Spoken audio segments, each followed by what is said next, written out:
Praise the lord. అందరూ బాగున్నారా? ఈరోజు మనము మన ఆఖరి ఎపిసోడ్కి వచ్చేసాం. ప్రియమైనటువంటి వారులారా, ఈరోజు మీరు ఒక వీడియో చూడడం లేదు, ఒక ఆత్మీయ యుద్ధానికి సిద్ధమవుతున్నాం. చాలామంది అడుగుతూ ఉంటారు, నేను ఎన్నో ఏళ్ళగా ప్రార్థిస్తున్నాను కానీ నా పరిస్థితి మారడం లేదు, నా ప్రార్థనకు జవాబు రావడం లేదు, ఎందుకు అని. మిత్రమా, కొన్ని తాళాలు కేవలం చేత్తో లాగితే రావు, వాటికి సరైన తాళం చెవి కావాలి. ఆ తాళం చెవే ఈ ఉపవాస ప్రార్థన. ఈరోజు ఈ సిరీస్ ముగింపులో మీ జీవితంలో ఉన్న అంధకార శక్తులను గడగడలాడించే ఆత్మీయ రహస్యాలను మీరు తెలుసుకోబోతున్నారు. మనం శరీరంతో కాదు, ఆత్మతో యుద్ధం చేస్తున్నాం.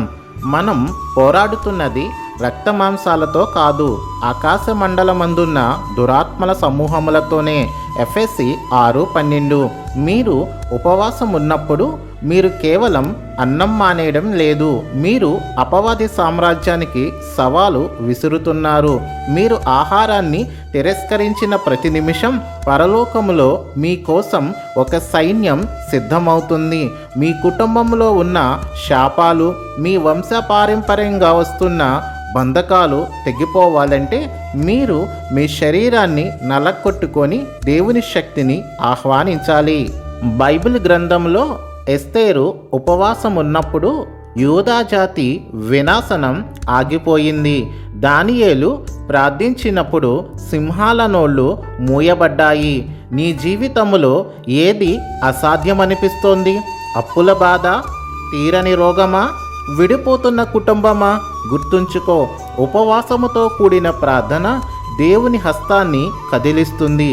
మీరు మోకరిల్లి, ప్రభువా, నేను ఏమీ లేనివాడను, నీవే నా సర్వస్వం అని ఆహారం పక్కన పెట్టి అడిగినప్పుడు పరలోకం మౌనంగా ఉండదు.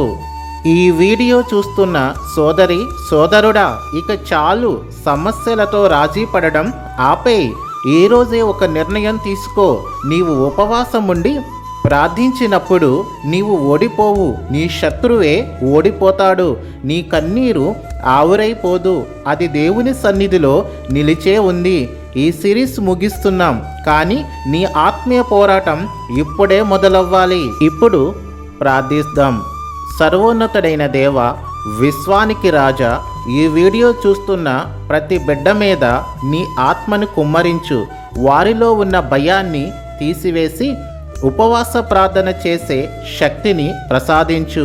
ఏ బంధకాలైతే వారిని ఇన్నాళ్ళు పీడిస్తున్నాయో ఇప్పుడే యేసు నామములో అవి తెగిపోవునుగాక. వారి కన్నీరు సంతోషంగా మారునుగాక. ఆమేన్.